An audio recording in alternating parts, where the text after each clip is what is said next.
สวัสดีสบายดีพี่น้องมากินข้าวหอมพามากินออมขี้เล็กห่มถวยพี่น้องเอ้ยยำคำแรงเลิกงานเลิกการมากะหลังจากเลิกงานเลิกการมากับบริมียังบริไปตลาดตาลีบริไปหาเขาคบคงกินช่วงนี้พี่น้องเอ้ยยุ่งงานมันลายพี่น้องเอ้ยกันนี่แหละก็ชิมาออมขี้เล็กให้พี่น้องเบิ่งหน้าตามันก็จะเป็นแบบนี้แหละพี่น้องเอ้ยคอยออมเขาก็ชีตั้มได้พี่น้องเด้อคอยชีตั้มใช้ข้าวบงข้าวเบื่อตั้มคักได้พี่น้องออมใส่กระปูแล้วก็ห้อยพี่น้องเอ้ยนี่แหละอาหารกันกินบานๆเฮาพี่น้องเอ้ยแต่ปูบางคนแต่ปูบางบ้านปูท้องถิ่นบางกะ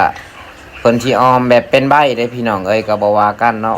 คงกินนิดจังได๋ก็แซ่บแนวมันแซ่บพี่น้องเอ้ยนี่ล่ะกินข้าวกับเมียกับพี่น้องเอ้ย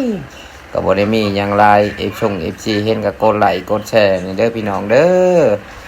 ช่วงนี้โอ้คลิปบ่ผิดบ่ดันบ่ไปยังพี่น้องช่วยแชร์ช่วยดันกันได้พี่น้องเอ้ยพอได้มีกำลังใจเฮ็ดคลิปเอาก็บ่ได้มีหยังหลายดอกพี่น้องเอ้ยอัน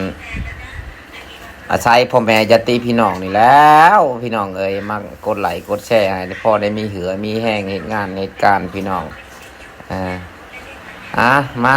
ว่าวไล่ย่ายหางพี่น้องมาคบมากินน้ำกันพี่น้องทางใดทางไตทางเนื้อ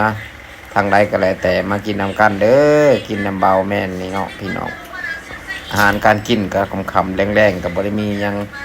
มื้อนี้ครับพี่น้องเอ้ยมาขอสิจัดการมันเบิ่งพี่น้องเอ้ยออมใส่กระปูพี่น้องกระปูหน่อยพี่น้องนี่แหละอาหารการกินเอาก็ออมพี่น้องเอ้ยออม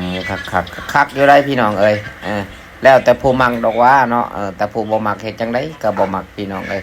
แต่คอยนี่มักไปเบิดพี่น้องกินพอได้อยู่ไอ้ข้าวลงท้องพอได้อิ่มพี่น้องเอ้ยเขาเรานั่งท้องตึงแล้วบ่เป็นหยังนั่งท้องย่านแล้วโอ้ยหายคู่หายคนได้พี่น้องเอ้ยนี่ล่ะคนเฮาก็กินเพื่ออิ่มเนาะพี่น้องเนาะ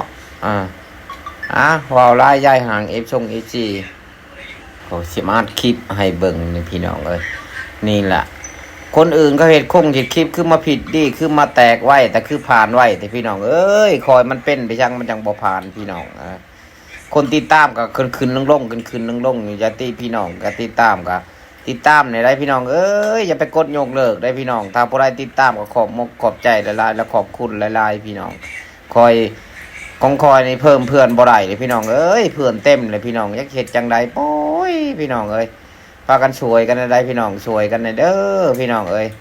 ทางไตทางเนื้อทางใดก็แล้วแต่เห็นผ่านคลิปก็กดได้พี่น้องบ๊ายบายทางFGทุกคู่ทุกคน